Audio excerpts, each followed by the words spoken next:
All right, hi everybody. John Harris here, managing partner with Fortune Management. This is 21st Century Dentistry, and today we're going to be talking about leadership, specifically, I guess the lack thereof is a basis of a lot of our discussion today, because we noticed that there was like a mass exodus of employees post-COVID. Estimated 40% of the workforce left, either changed careers or staying home, and Miss Carrie Cahill, who's joining me today, is an expert on the subject, certified executive coach, has spent many years working with executives and business owners and supporting them in achieving their goals and facilitating leadership development, which is incredibly important. And she recently wrote an article.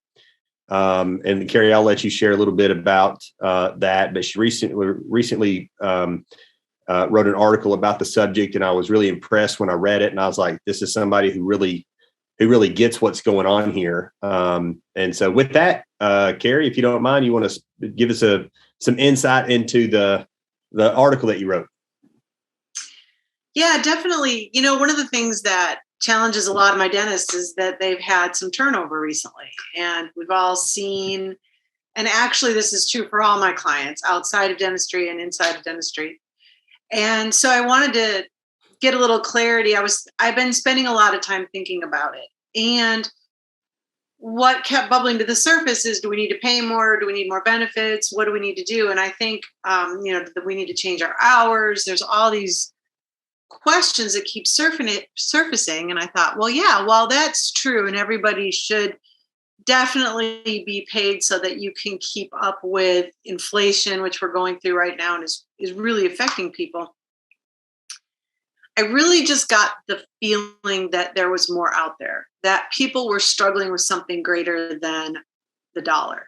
And even though people keep shifting and moving and taking on new roles and making new decisions, like you highlighted, one of the things that keeps showing up when you look at social media, when you look at other articles that are written, is that people are crying out for leadership. They're crying out for a purpose. They are looking for somebody that can tie together their rules, their values, their needs for significance, their need for growth, recognition, acknowledgement around a greater vision, a purpose that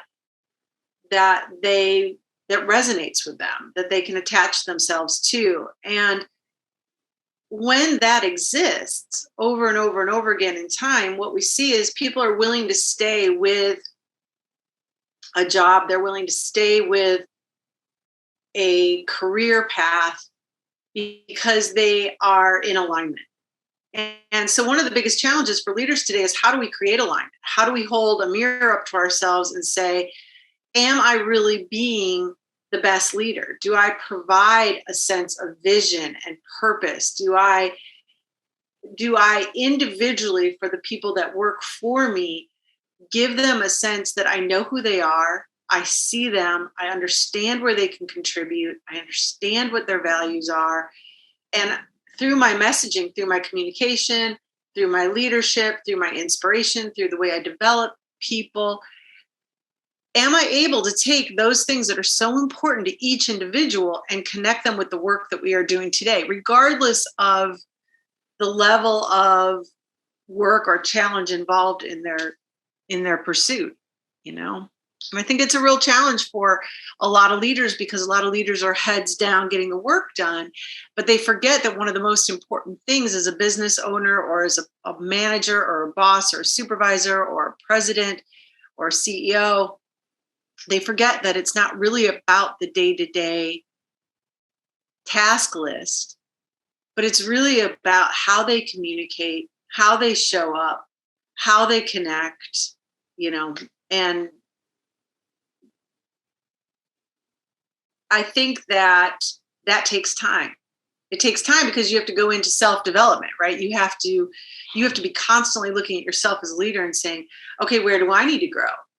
What needs to happen for me to be a better communicator? What needs to happen for me to be a better human? Am I embodying all those things that my organization stands for?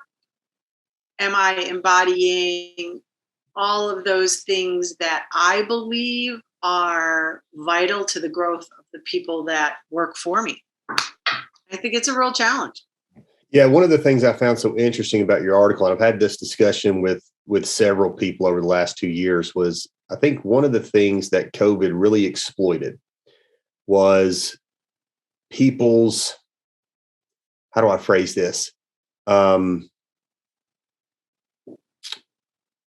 It was people's fear and unwillingness to change the context of their security and certainty. Yes. Right? Because leadership is about certainty. That's why it's our number one human need. That's why people follow people, because those people give us certainty. And Right. the more certainty and in the more areas that certainty exists that we get from those people, the higher the probability is that we follow those people. And so one of the things that COVID did, and everybody has a choice. You can, derive your certainty, which most human beings do, if not all. We derive our certainty from our environment and the things that we do on a daily basis and the people that we see and the conversations that we have on a daily basis. We derive the vast majority of our certainty from those things, from our environment. Well, COVID changed our environment significantly. And so Yes. It forced people to make a very uncomfortable decision. It wasn't one that they made by choice.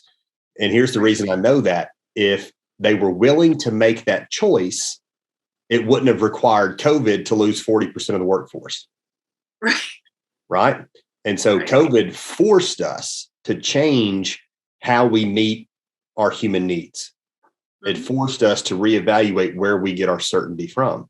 And then one of the things that I noticed was that I was really disappointed and I'm not like, I don't dislike them or I'm not judging them or anything like that, but I was really disappointed in the way a lot of people who are in leadership positions responded to COVID.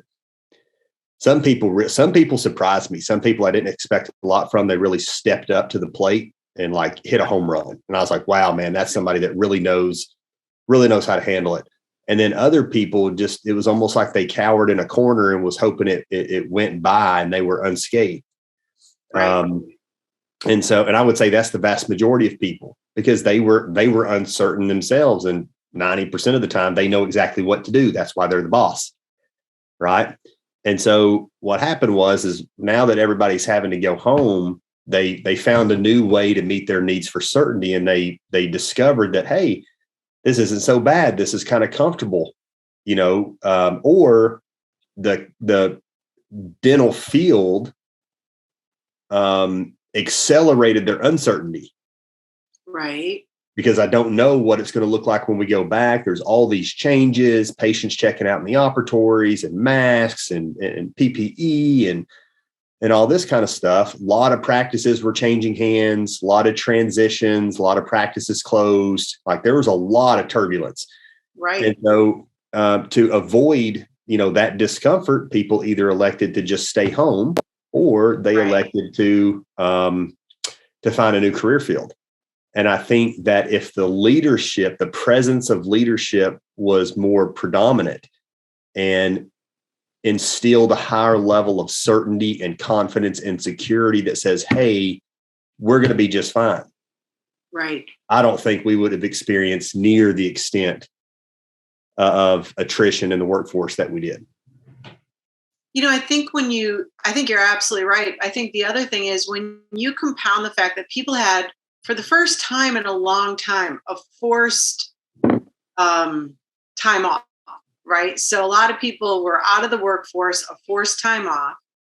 And a lot of folks took that time to really evaluate their lives, right? They said, am I in balance? So if we look at the areas of life mastery, for example, and we say, okay, am I in balance with my relationships? Am I in balance with my spirituality? Am I in balance financially? Am I in balance, physiologically? A lot of these emotionally, these areas they found for many people had been let go, right? We seconded them to our work, and thinking that, to your point, work was going to provide a certainty. And so you look at this imbalance with all of the other areas of their life, and they said, wait a minute, I want to take some of this back. And so they got a taste of what it looked like to take some of that back. Now, some people just languished, but a lot of folks said, okay, I've got this time. Where do I want to expand my life? Unfortunately, if they don't see their career as expansive, and I'm not talking about raises or promotions, but if you're not constantly being presented with opportunities to grow and learn and develop in your area of expertise, you're going to search that out somewhere else, especially once you had time to think about it. Compound that with the prevalence of social media, everybody spent a lot more time online. And while it is, which just exacerbates uncertainty. Right. And it's unbalanced, right? Yeah. And then all of a sudden they're in decision fatigue because now they're getting all this information and they're saying, how does this apply to me? What changes do I need to make in my life? You've got all these talking heads out there going, okay, you got to change your life, take control, blah, blah, blah. And people started going to kind of a low-hanging fruit where they're like, well, I'll change my job because I have control over that decision.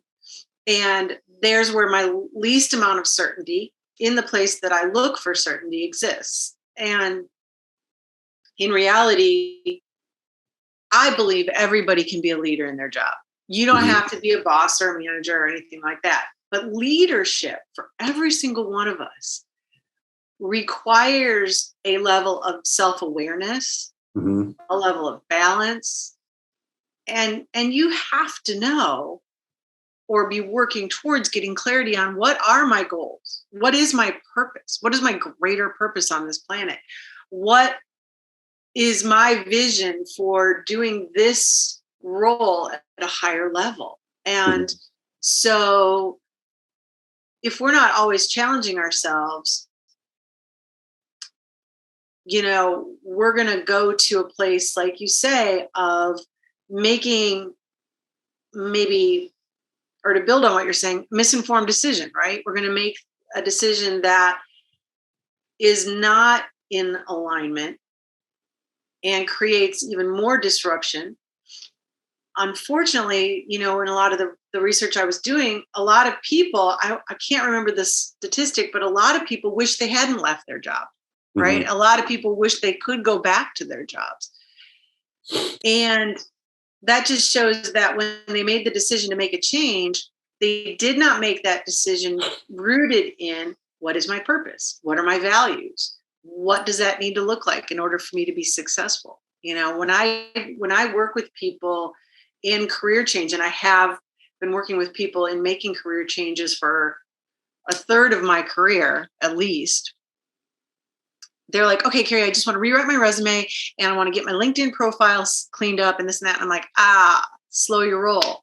The first thing you have to do is, what are your values? And they're like, what are you talking about? I'm like, well, let's get clear on what your values are. What's important to you?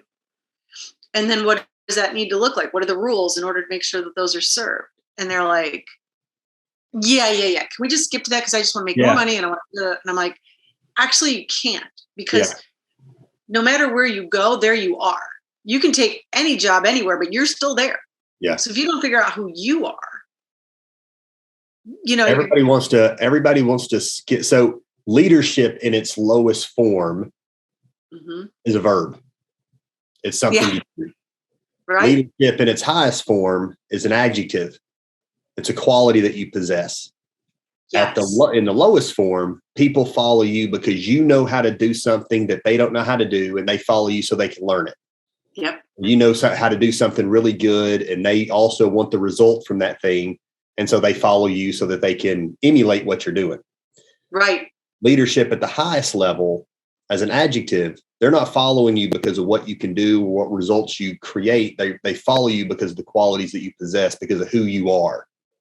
Like your state of being, your integrity, your character, your confidence, those qualities are very attractive to them, and they want to adopt and have those same qualities, and therefore they follow you. But people Right. look, rather than focusing on the higher level of leadership, people just want to know what to do. Right. And there's a disconnect between, it doesn't really matter if you know what to do or not. If you know who to be, you're going to figure that part out. Right. You see what I'm Exactly. saying? Like you Yeah, put way too much emphasis on the action and not nearly enough emphasis on our quality of being or the qualities that we possess. And it's such a funny thing, because if you go to people and you say, okay, talk to me about the very best leader that you ever had. When people distill that down, they always talk about those really true qualities of leadership, right? Whether they were inspired, whether people were good communicators, whether people cared about them. They don't distill it down to, wow, that person was an amazing technician, right? They don't go, that person was the very best technician at accounting, or the very best technician at insurance, or the very best, they don't go to that.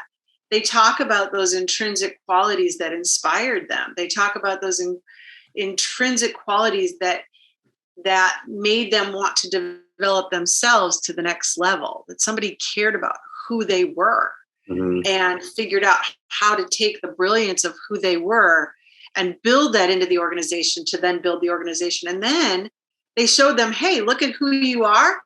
This is how our organization grew as a result of that. Mm-hmm. And that's when people go, oh my gosh, I'm really a part of this. It's not like being a cog in the wheel and just churning out,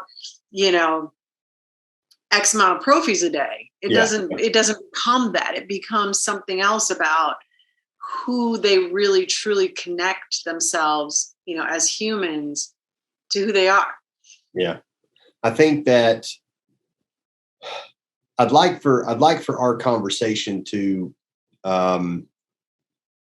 result in a very clearly defined path forward, mm-hmm. right? Because one of the reasons I think that people focus on what to do instead of who to be is because finding out what to do and then just doing that is a whole hell of a lot easier than developing self-discipline, than, 100%.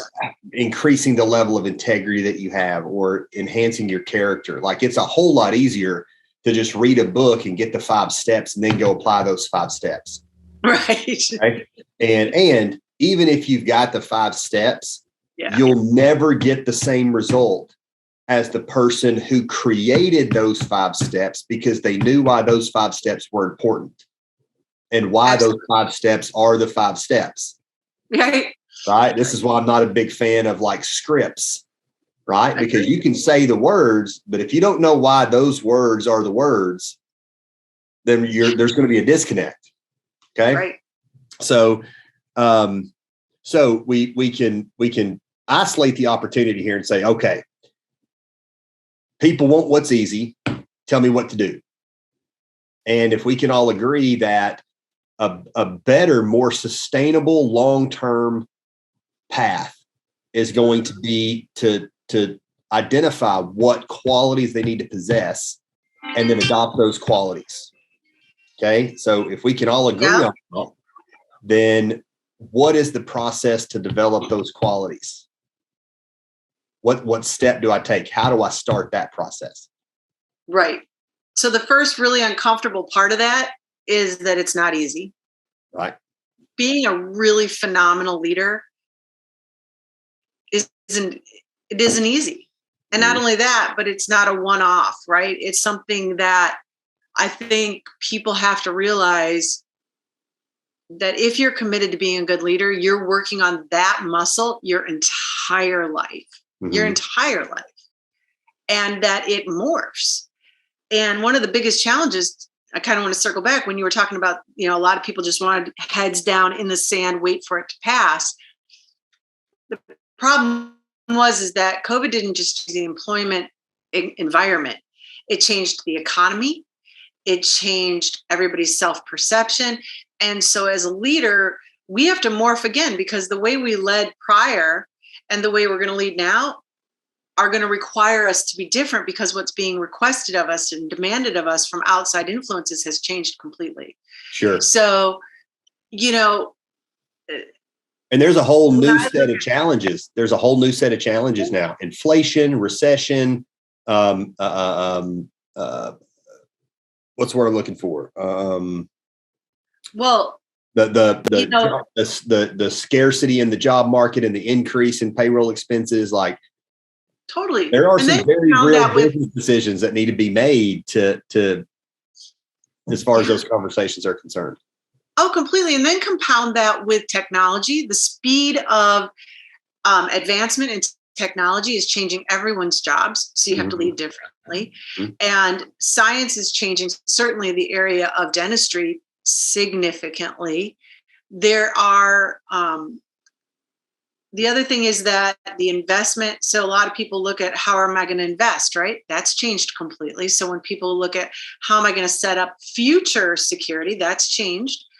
And we've all gone through, well, not everybody, but a lot of us of an age have gone through many recessions, right? We remember and we know the principles that applied during those previous recessions probably are not going to apply today to leaders, that's going to change because you have a workforce that is much younger.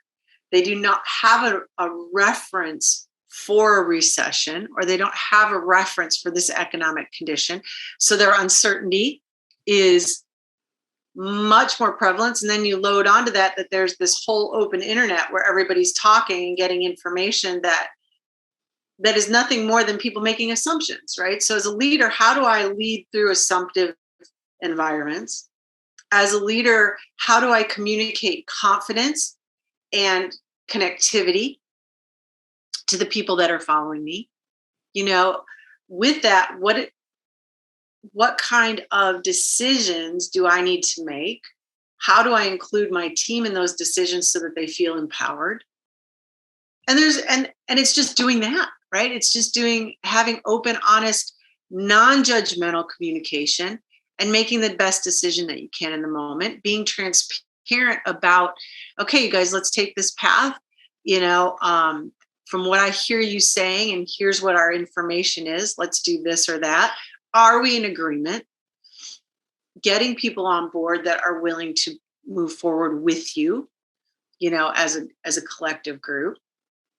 There's a lot that's going to go into that. When you look at your teams, what do you see as far as a predominant leadership approach? Oh, I've got one client that I'm thinking about that probably out of all the doctors that I work with, probably the best leader out of all of them. Okay. But I would say the vast majority are either completely hands off, and it's a very passive, just try to appease them and just try to give them enough to keep them happy so they don't complain, give them a raise if they ask for a raise, give them a day off, just trying to it's a piece. They're the peacemaker. Right. Okay. Right. So that's one approach that I see. And then the other approach is because I said so. It's a dictatorship. It's, it's a dictatorship. It's essentially, I'm the boss. This is what I said, do that. And if you want to quit, I don't really care. I'll just find somebody else to replace you. And both of those styles are incredibly, incredibly susceptible to the current job market. Oof, yes. Because you may just fire her. Good luck replacing her. Mm-hmm. Okay. And you may just, give, but there's only so much that you have available to take because inflation, right, and declining insurance reimbursements and escalating payroll expenses. There's only so much profit in that business. And once you give it all away, there's nothing left for you. Is it even worth doing this anymore? So, and like I said, there are also very important executive decisions that need to be made in there. Like, I mean, good grief, Delta. I mean, the last several times that I've analyzed Delta, the write-offs on Delta are in excess of 48%. It's heartbreaking when I see that. I'm doing a practice analysis on a new client right now, and the write-offs are heartbreaking. Mm-hmm. It's. I agree with you completely that one of the hardest things for leaders to do is to understand that they have to develop people, because developing people is ambiguous, right? So yes, they must make executive decisions, but those, to a degree, some of that needs to be collaborative, right? You want to gather information, gather feedback, give people a voice. You still have to make ultimately the decision that's going to support the business. You have to decide, do I let go of insurance companies that are not going to work with me in a collaborative sense, that kind of thing. When you go out to your team, I think the confusion for a lot of leaders is that they think they have to get consensus. And that's not necessarily the case. Sometimes that's not even possible. So in the absence of consensus, first step, when you go out and get consensus, there's ambiguity. You don't know what your people are going to say. You don't know how they're going to respond. Is somebody going to get upset if their idea isn't accepted? Whatever. Giving people a voice to their ideas and their concepts and their principles, and then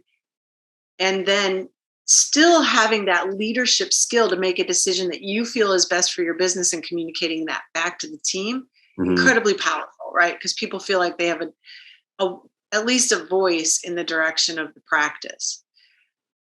And they're grateful for the fact that they have a leader that will take their own decision and explain their decision, and then continue to get support around that decision, help people align.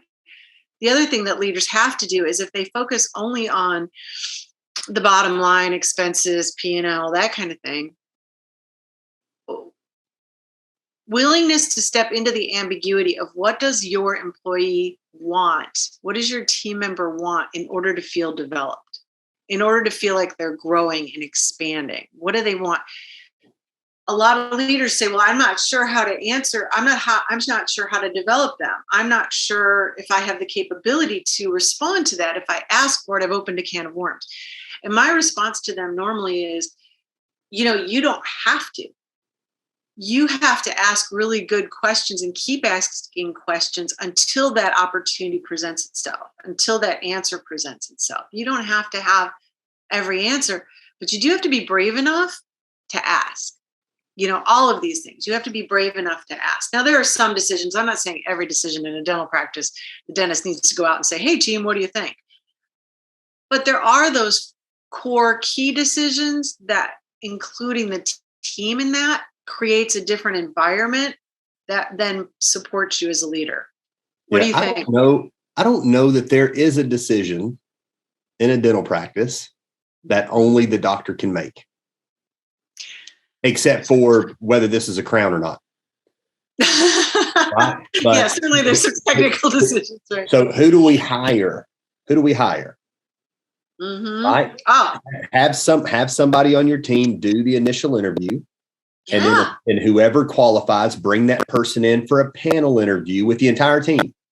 Yeah. Have everyone on the team ask questions and have that person answer those questions, and then have the team collaborate. Which candidate do we like best? Who do we want to hire? And then they hire them, because who do you want holding that person accountable? You or the team? The team. Right. I don't want you blaming me because I hired the wrong person. I want you to blame yourself. Yeah. Right. I want you to take responsibility and take ownership of it. Yeah. Who do we, when's the right time to bring on an associate? Just give them the resources, give them the information, help them understand how that decision is made. Yeah. And let them make the decision. And therein lies development, right? When you give them the resources, you give them the information, you give them the metrics, you help people monitor things. Then they're growing. And I think the thing that holds them back, and I look inward to answer this question because of my own insecurities and my own weaknesses as a leader. I think the thing that holds us back is insecurities and self-confidence. Like Right. we're afraid for you to know all of the details, because what if I'm messing up somewhere? I don't want anybody to know that I'm messing it up.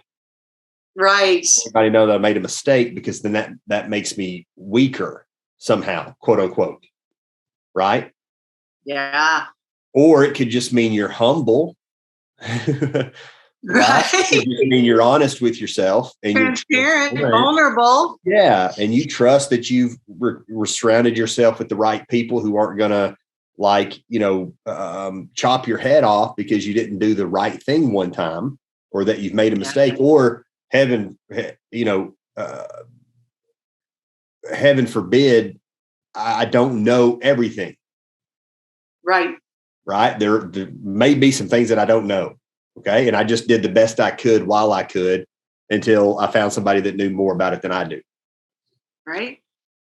But I think it's interesting too, because the confident side of it, that's certainty, that's security, that's confidence. That's number one human need. So if I'm insecure, or if I'm uncertain or lack confidence in a particular area, that's the energy that I'm putting off, and the people around me are going to feel that, and they're not going to be, their conviction in me as the leader is not going to be as strong as it is if they knew no matter what happened, he's going to figure it out. So here's where this becomes so dynamic, right? Because people need to be vulnerable in order to grow. So you can't, without a sense of, without comfort in vulnerability, you really can't grow as a human, because you have to step into the unknown. You have to go, I don't know the answer to that. I'm going to go explore it. I'm going to learn. Mm-hmm. If I'm going to be a constant student, which good leaders are lifelong learners, right? And that means that throughout their life, they're putting themselves in a position of vulnerability. There's the exposure to judgment. That all has to be there in order for them to really, truly be good leaders. And opening for a lot of doctors who deal in science and certainty, opening yourself up to be vulnerable enough to expand your thinking truly beyond your comfort zone and expose yourself to judgment is excruciating, right? It's very, very, very uncomfortable. This is true for leaders in any industry. Mm-hmm. But it's absolutely necessary. So when I'm coaching my doctors, I ask a lot of questions. When I'm coaching any of my clients, I ask a lot of questions, and they're like, "Oh, surprise! There's a question I don't know the answer to," and I'm like, "Oh, good, I did my job, right?" If I can come up with something that's going to help you explore beyond your knowledge, I have done my job. Mm-hmm. As leaders, we have to do that to ourselves all the time. I mean, any good leader is going to go, what don't I know? What don't I know about my hygienist? What don't I know about their work? What don't I know about my patients? And when we make assumptions that we know everything, or we know enough to make a decision, we're missing out on opportunities to really lead. Every time we make an assumption that I know enough, and I'm not going to ask that last question or this next question, or I'm not even going to ask a question, we miss an opportunity to truly lead and truly influence somebody from where they are. It's just the steps of enrollment, right? It's about being in and enrolling people into ideas, principles, belief systems, concepts, ways of working. I mean, your example with recruitment applies to technology. What do we want to add? What don't we want to add? It applies to how do we even buy supplies? It applies to, is there new ways of doing a procedure, or running our schedule, or handling our collections? There's always a new approach. It expands to, there's not only one way to grow a practice. There are multiple ways to grow a practice. It's not about putting in more hours or more time necessarily. It can be, it doesn't have to be. It can be about a lot of different ways. All of that applies to conversations with the team. What do we want to do? Where do we want to grow? How do we want to flex? What do we need to learn? All of that. Yeah, I think the way that this gets so complex, right? It's really not a complicated topic, right? Where it becomes so complex is people. Well, I guess you could ultimately rewind it all the way back to confidence and insecurity, but they don't want to make, like, there's an important executive decision that needs to be made. Okay. And there are going to be consequences. Yeah. Whether you make the decision or don't make the decision. Indecision has just as many consequences as decision does. Okay? Oh my gosh, exactly. Yeah. And so they don't want to make the difficult decision, i.e. dropping Delta. Mm-hmm. Okay. I'll just run through a series of pieces to this equation.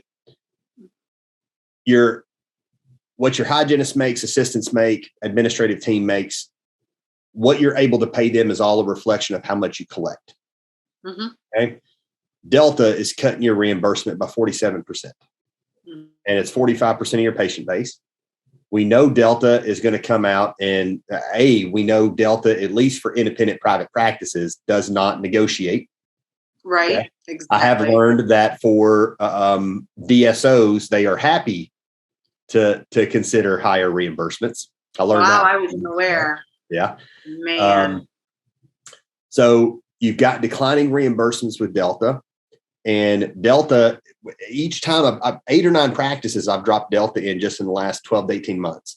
So really? Just like Medicaid, when a practice drops Delta, all of those, a big chunk of those patients go to the one practice that's left that still participates in Delta. And so it starts to cannibalize the patient base.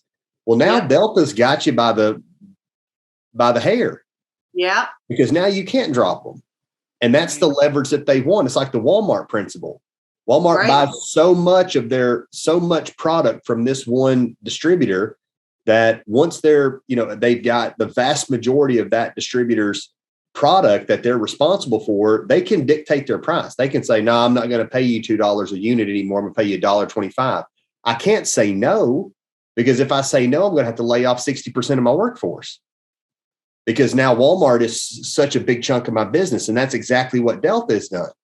Yeah. Okay. And so there's an important executive decision that needs to be made that says, look, it no longer makes business sense for me to work. This is not a good business partner for me.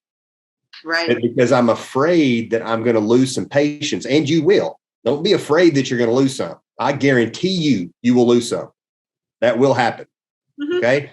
Is it the mass exodus that you think it's going to be? Absolutely not. Everybody listening to this and everybody out there will attest and say, anytime I've had to make a difficult decision, when I made the decision, it turned out not to be as difficult or as scary as I thought it was going to be ahead of time.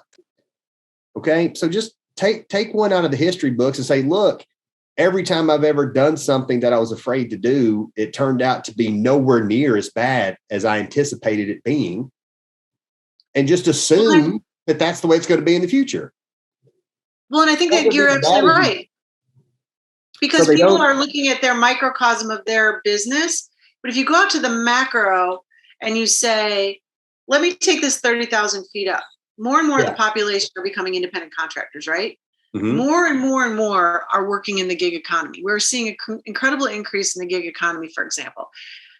People like ourselves, executive coaches, consultants, entrepreneurs, people that work from home, people that work independently, people that gig out their workforce or their workflow. Those folks don't have Delta Dental. So if we're seeing this portion of the population go up and fewer people actually have access to dental discounts, right? Mm-hmm. Dental discount plans, because they're not insurance. Let's be honest about it.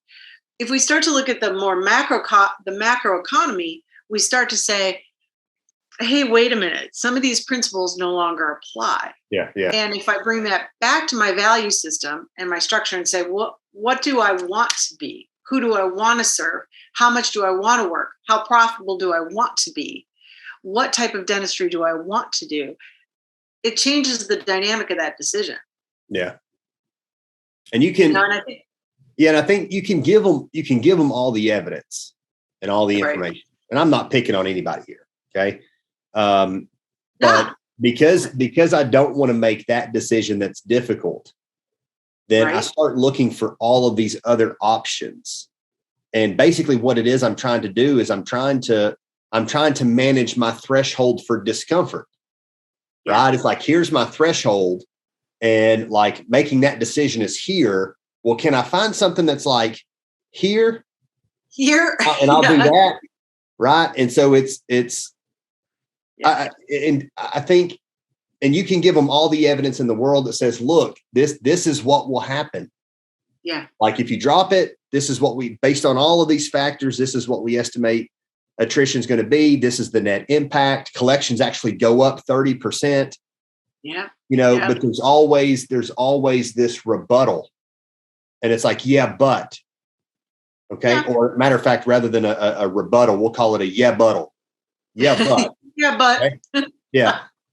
So, and it stems from just confidence is where it all comes from. So what if I want to develop confidence? Yeah. Okay. If my goal is to become a better leader and I want to develop confidence, and what steps can I take? Like, what's something that I can do today that will start putting some money into my confidence account? To me, there's a couple of things that I really encourage folks to do. And one is to get around people who look at things differently than you do, and to ask a lot of questions. To surround yourself by people who really are almost to the degree of outliers, right? Mm-hmm. So many of us search out people that are like us, right? Match.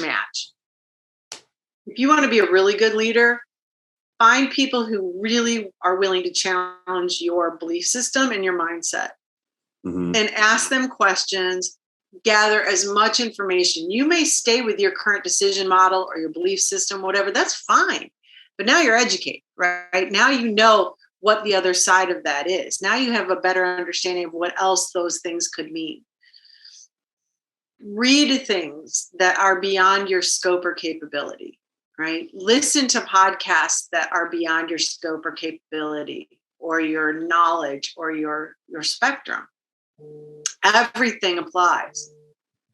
I think the other thing that people can do to become better leaders is to find, and I truly believe this, they have to find mentors, right? They have to find people that are bigger than them.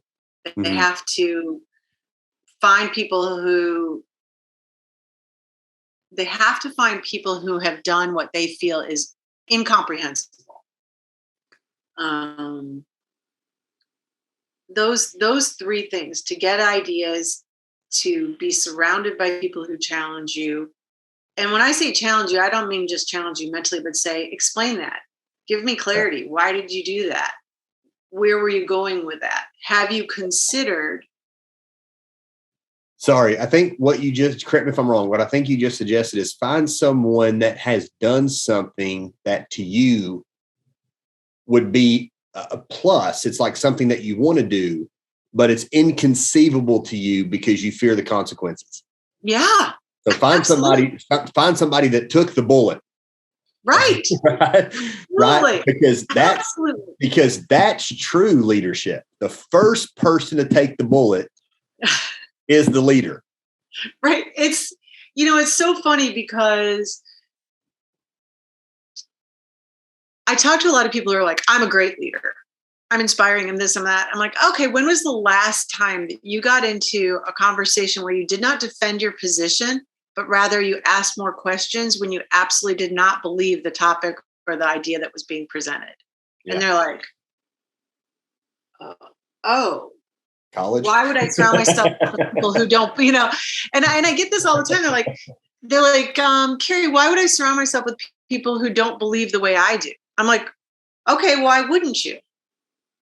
And then, Harris, whatever, people will go to the extreme. I'm like, I'm not talking about that, but I'm talking about people who will encourage you to look beyond your scope. Right. So, and I'll harken back to, you're not talking really about funny moral compass. Did a leadership. Yeah. You're not talking about morality or ethics. You're not talking about, yeah. No, And people will go to that extreme because the whole concept of moving outside your comfort zone is so uncomfortable. Yeah. So disturbing. Ambiguity is so disturbing. But, you look at John F. Kennedy, who said, we go to the moon, not because it is easy, but because it's hard, right? Yeah. That was a monumental time in our country's development, because all of a sudden we shifted from a mindset of, I'm going to go do widgets because I know how to make 9,000 watches, and say, I'm going to go to the moon. I'm going to go to the moon with less technology than what exists on our cell phones. Seriously? Yeah. And if you absorb that, I love Amelia Earhart, right? She was so willing to go beyond everything, beyond the capability of her plane, beyond the capability of her co-pilot, beyond the capability of women at that time, beyond expectation. And I understand how it ended for her. I do. But at the same time, look at all the people. If we're talking about leadership, look at all of the people that she inspired. Look at all of the women and men that said, wait a minute, I'm going to keep trying. I'm going to keep doing it. Not because she didn't make it, but because she could, because she was willing to, because she tested the boundaries of comfort and possibility. And people go, well, I'm just a dentist. I'm like, no. Dentistry has been done since, they track back root canals, I think, to Egypt or something, right? But because we have the opportunity to grow and expand and do laser dentistry and what we can do now with CBCT and what we can, it's constantly expansive. So as people, if I can lead my team to looking at possibility, what if we removed these barriers of these obstacles? What if we removed the barriers of insurance companies telling us how to do our dentistry? What then would be possible in our craft? Mm-hmm. If we didn't have somebody say, oh, I'm sorry, no, you can't do that. And we said, no, really, what's best for the patient? What's best for the practice? What is best for all the people that work for me? And we made our decisions based on then what would be possible? Mm-hmm.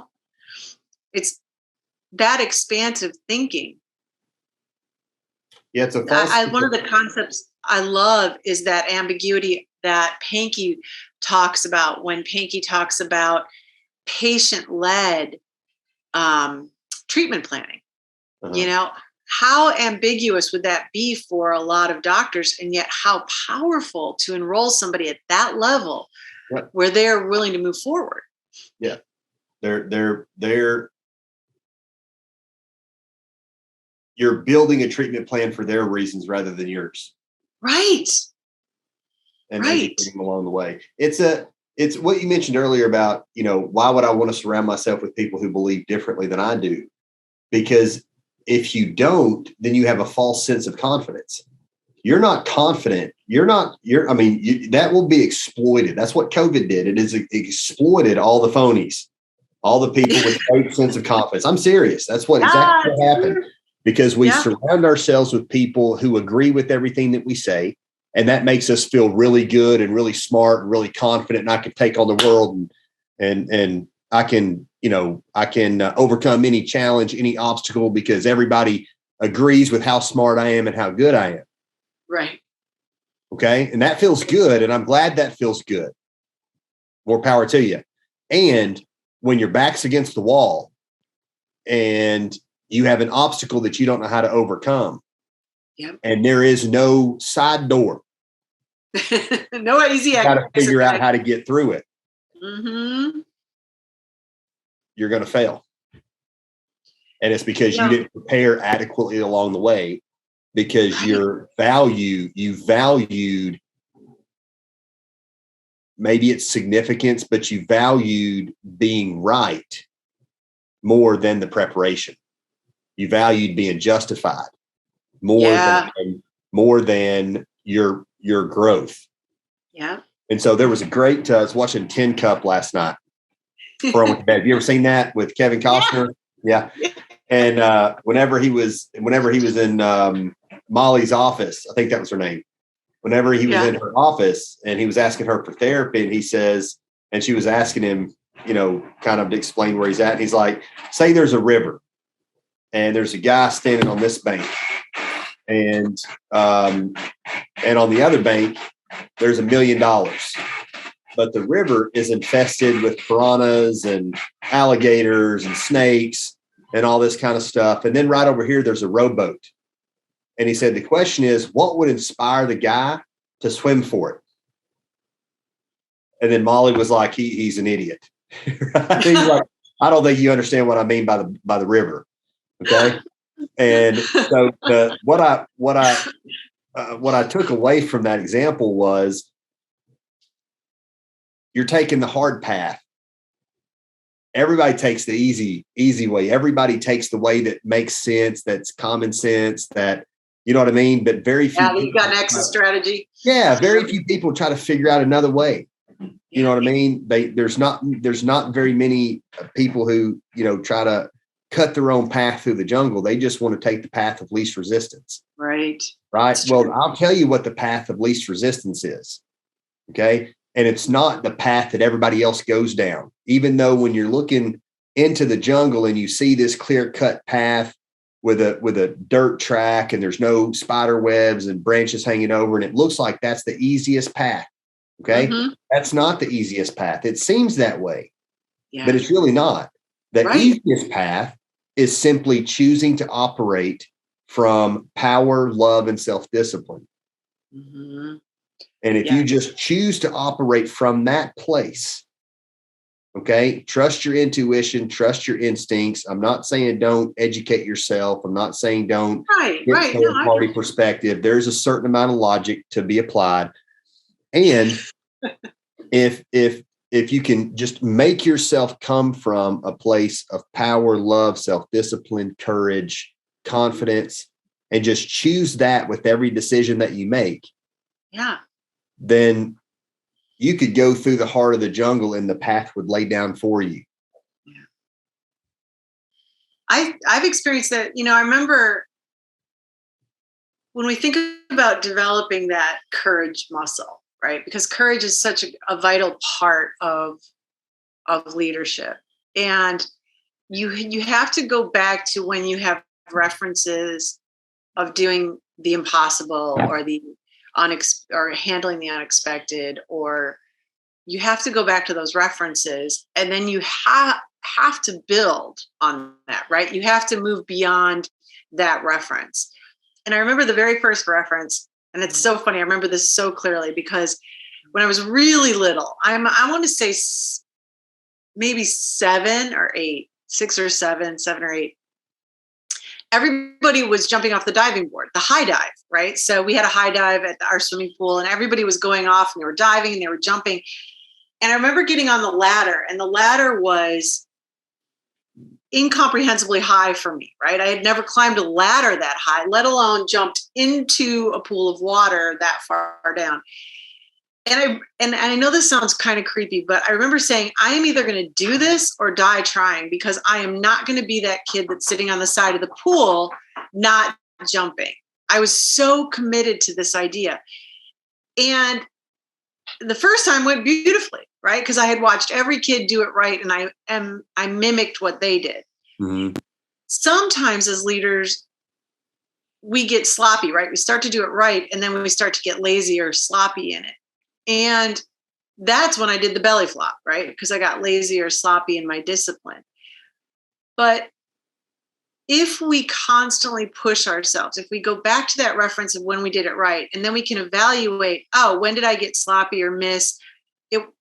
And then how do I move that on? How do I take on the next big challenge? It seems silly, but that diving board when I was little drove me to keep taking bigger and bigger and bigger risks my whole life. Mm-hmm. Because I still had that reference and I still built on it. And I said, oh yeah, there was a point in that where it didn't go as well as I hoped, and it hurt a lot. But I learned how to go back and evaluate that and go, okay, what went wrong? And I kept building on that. And for Dennis, those steps, or any business owner, those steps are about setting a goal, setting an expectation, measuring and monitoring where it's working and where it's not, and then course correcting. And then adding on that next challenge, adding on that next conversation, searching out that next thing that seems too hard. Like, so for some of my dentists right now, it's adding molar endo, right? So doing some molar endo because that seems really hard for them. But when you go get training and you keep working on it and you find a mentor who's really good at it and you keep working from that, you have a real opportunity now to expand your practice, your offerings, the confidence of your team, that kind of thing. Mm-hmm. You know? Yeah. One thing I would add to the strategy, if the goal is to develop self-confidence, Mm-hmm. it's easy to say, well, just be confident, just choose that. Yeah. That's not the easy. one thing that I've learned, for me at least, one thing that I've learned is keeping the small commitments, keeping the small promises, making small promises to yourself and following through with them. Because at the end, if I tell myself, like, you know, January 1st, I'm going to lose 20 pounds. Right. And then on January 15th, you're like, oh, this is too hard. Can't do it. Forget it. I'll try again next year. Right. Or if you tell yourself diet starts Monday, Mm-hmm. diet starts next Monday. Mm-hmm. Right. Like, or even something as simple as getting out of the bed, like setting the alarm for 5 a.m. and then the alarm clock goes off and hitting snooze. That's one of the worst behaviors you could possibly have. And I'm guilty of it. Okay. So right, we're not all perfect, but we want to keep right. Yeah. It's not to say that you're not going to mess it up from time to time, but what are you committed to? Like, commitment will get you going. Discipline will see it through. So you're talking about persistence over perfection, right? And I think that that's one of the things that I know I have to constantly remind myself. It doesn't have to be perfect. I just have to be persistent. I have to be persistent in developing that muscle or moving beyond my comfort zone, or even recognizing. So I believe that, and I know this isn't a very popular belief, but I believe that sometimes people need to rest a little bit.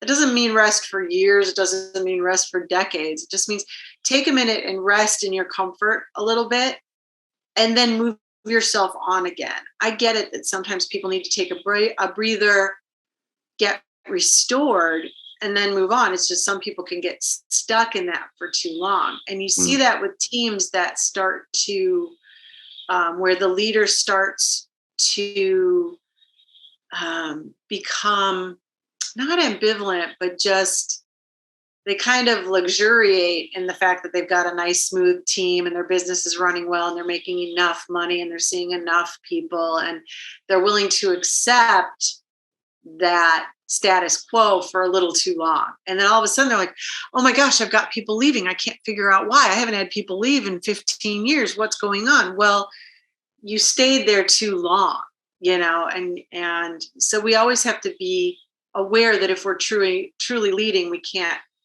rest for too long. But sometimes people need rest, right? So you see these teams that are all about change, and then they're bleeding out people, and they go, well, why? Well, you've exhausted them. People need time to rest. Yeah, you need controlled chaos. Right? A little bit. Yeah, it's got to be controlled chaos. Like, you've got to have certain parameters that you stay within. Yeah. But within those parameters, anything goes. Yeah. I mean, I think you got to make sure too that you don't have people in constant fatigue, right? So there are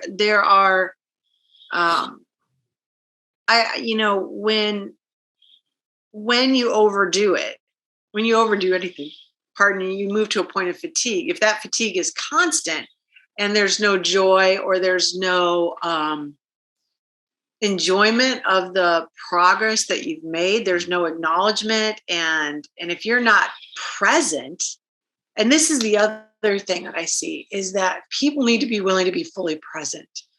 And being fully present for themselves means being able to assess, where am I? Where am I really?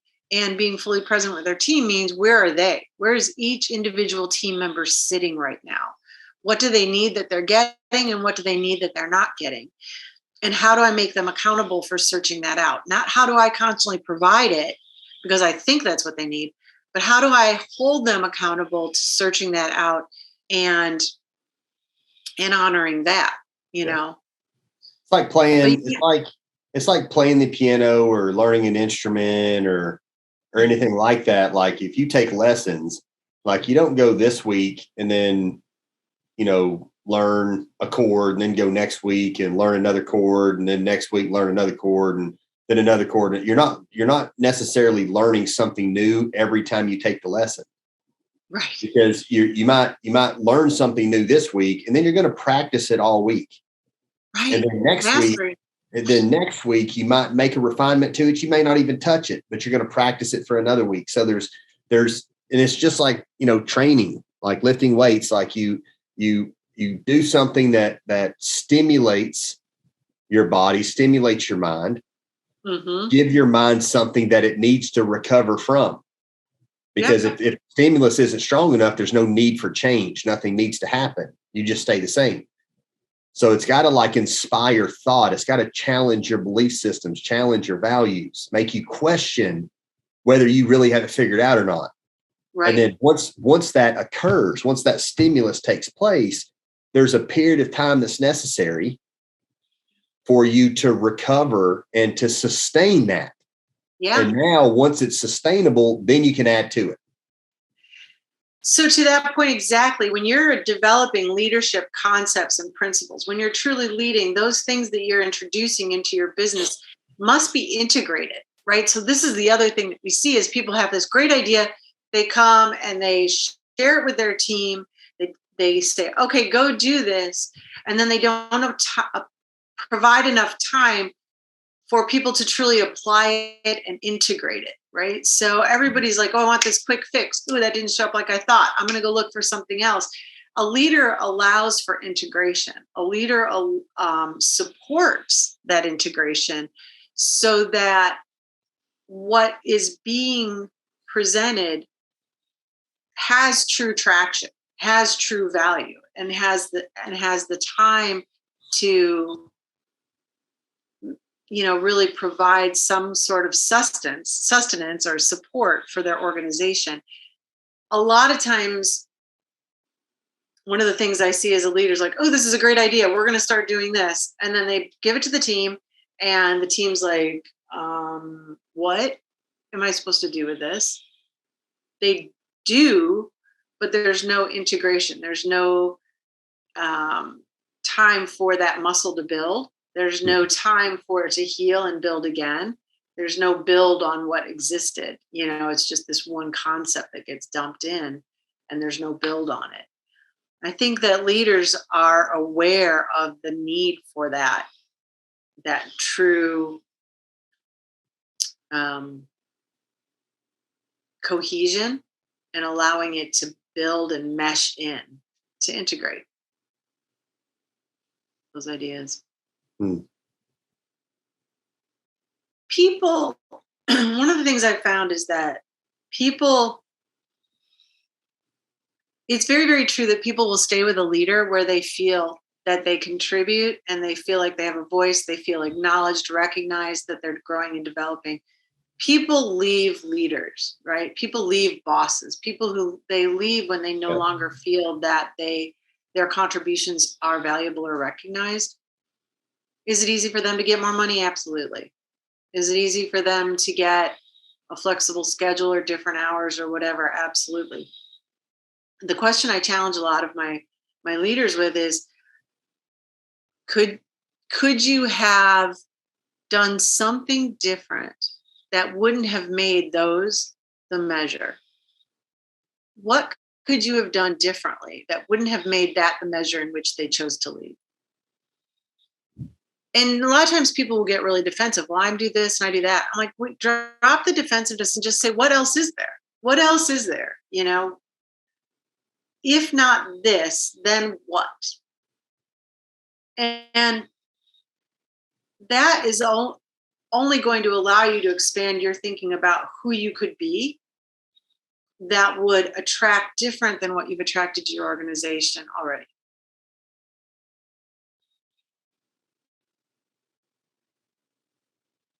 Very good. Okay. Let's do this. This has been great, Carrie. Let's put together in the next few minutes here. Let's see if we can put together like a recipe. Okay. So like a here's 3 to 5 things that you can start doing today. Because here's 3 to 5 things that you can, rather than start doing today. Here's 3 to 5 things that you can start focusing on that would help you to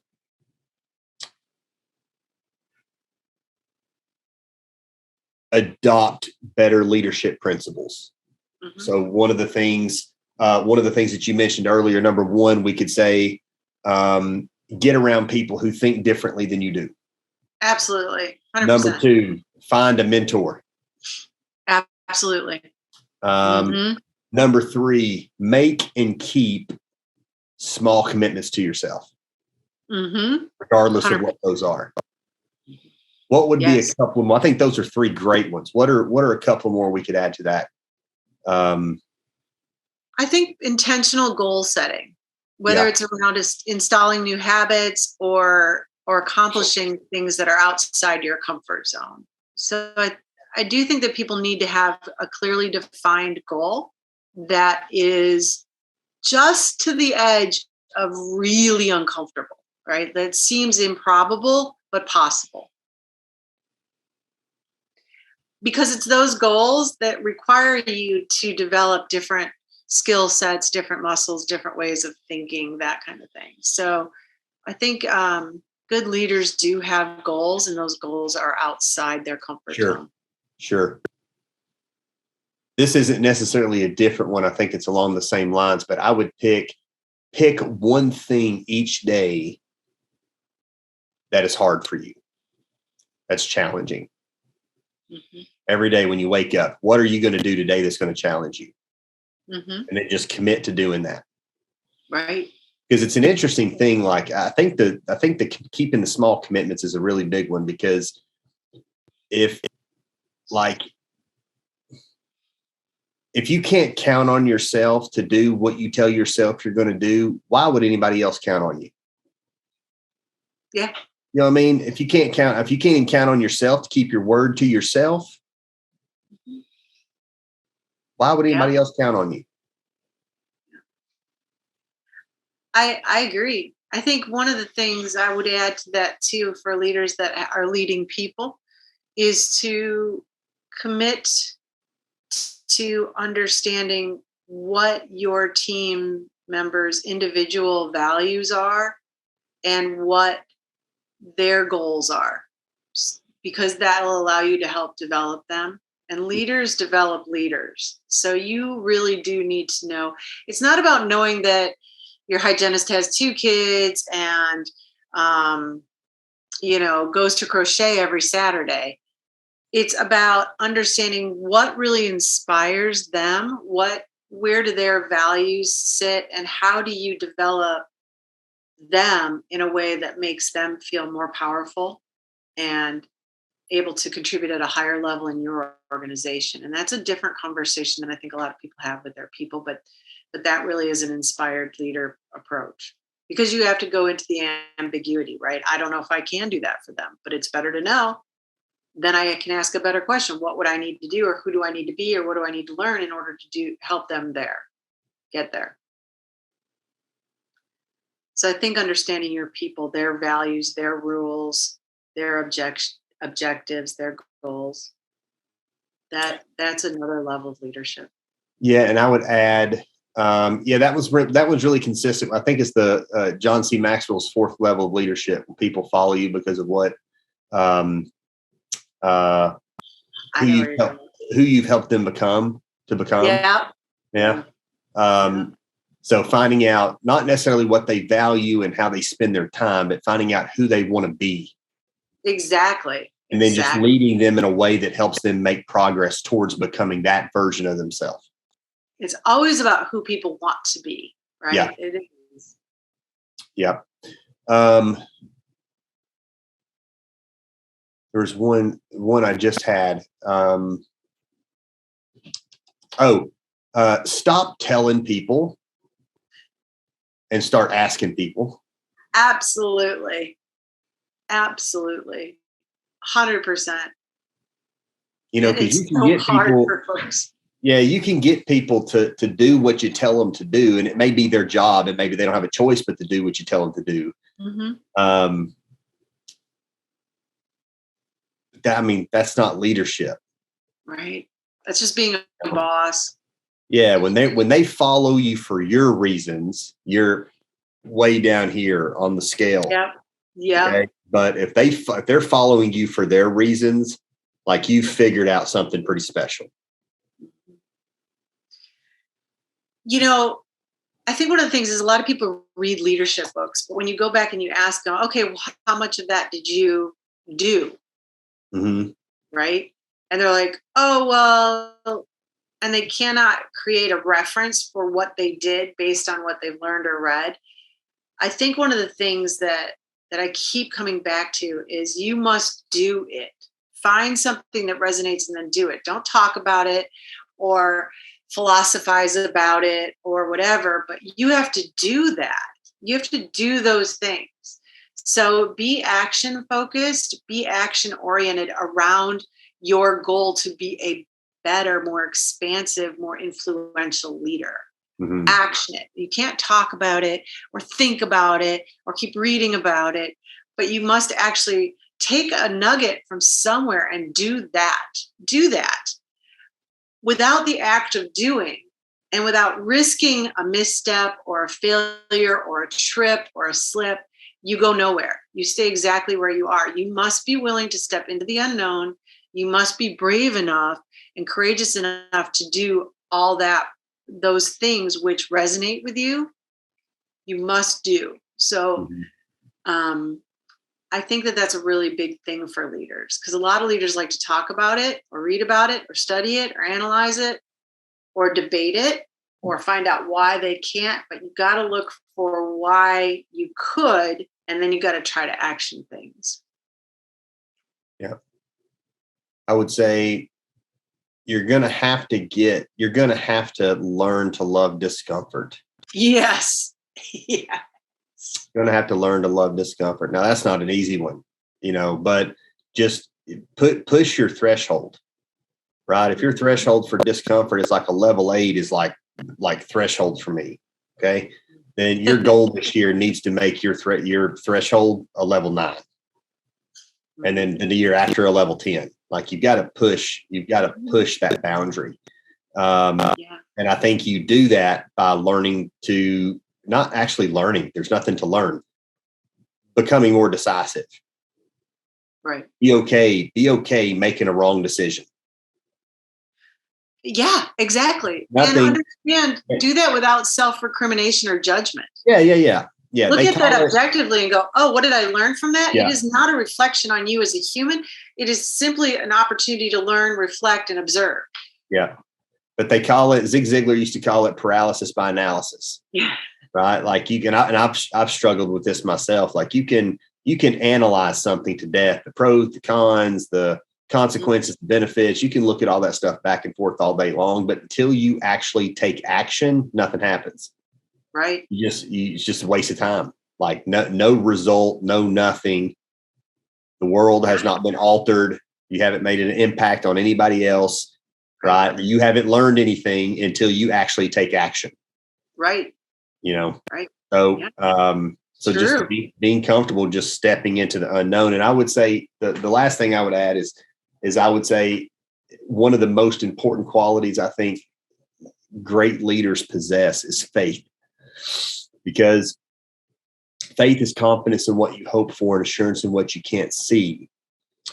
And people say they believe something, they say they have faith, but until you take action towards the attainment of the thing that you say you have faith in, or you say that you believe in, you really don't. Right. You really don't. I mean, just being honest, right? Not being judgmental, but just being blunt. If you believe, if you're standing on the edge of the Grand Canyon and you believe you can fly, then you would jump off. I wouldn't encourage that. Right? But it is about having, faith in the unknown and the unseen. And I think so many people do. You're absolutely right. They talk about, oh yeah, I have faith in this or faith in that. That's all faith in things that those are all proven. Mm-hmm. That's not the same thing. If it's proven, if it's already there, if it's something that you've experienced 100 times, I know that this apple is going to taste like this. Yeah. If all the evidence says that that's the way it is, right? It didn't take any effort to agree. It takes no effort to agree with something that's already there. Proven that we can get to the moon. That doesn't take faith, but going to the moon the first time, that took faith, right? Yeah. It's like, can we make it? I think we can make it. Okay. I totally agree with you. Man, that was hard. A lot of effort into that. No, you didn't. Hold on, we've done that 7 times. That's not faith. I have faith we can do it again. No, we have proof we can do it again. That's not the same thing. Yeah, it is. It's about that. And it's about just understanding. I agree that it is understanding that there are forces out there that we don't control, right? There are forces out there that we do not control that can conspire to support us were we to allow and believe in that. Yeah. Here's the interesting thing too. Here's the interesting thing about faith too is, and I learned this in college, in my philosophy class. Mm-hmm. And I have read many books since then that would validate this position. And anybody that agrees with law of attraction and believes that there are universal laws at play that keep the ebbs and flows balanced and keep everything in harmony. I call it faith in action. Okay, because if you believe in it enough that you're willing to take action. Okay. The thing that you believe in, let's say it's something brand new. It's not something you're agreeing with somebody or you're agreeing it exists, but it's something brand new. Okay. I'm Jeff Bezos. I'm creating Amazon and I believe it's going to be the greatest thing ever. Okay. I'm Elon Musk and I'm going to, start selling electric cars and it's going to be the greatest thing ever. I believe in it so much. I'm willing to take action. Okay. Nothing existed until that action was taken. So it's at the very moment that you take action, the first action, even a small action, doesn't have to be a big action, could be as small as just making a decision. Okay. But the very moment that you take that initial action, that is the moment in time in which the series of events that will ultimately manifest until that outcome begin. And that whole domino effect never starts until that very first action is taken. So the sooner you take that action, the sooner you will manifest that outcome. Right. Yes. So paralysis by analysis is not doing anything but pushing that first action back further. Delay. Yeah. It just delays it. Mm-hmm. Delays potential and opportunity. No question. No question. Totally agree. Carrie, this has been great. It has. Thank you for inviting me. I'm glad you've done it. You're very welcome. And we'll do it again. But I don't want to make this thing too long because it'll be, try to keep it as palatable as I can. Yeah. It's a big topic, but I think we did good with it. Yeah, we did. I really appreciate your time today. Grateful for your insight and expertise. With that, I will let you get on with the rest of your day. Excellent. And anybody listening, I appreciate you tuning in. Don't forget to, what I'm supposed to say at the end of these things, subscribe to the channel and click the notification bell and do all that fun stuff that everybody tells you to do. And we will catch you on the next episode. Thanks for having me. Have a great day. All right, bye-bye.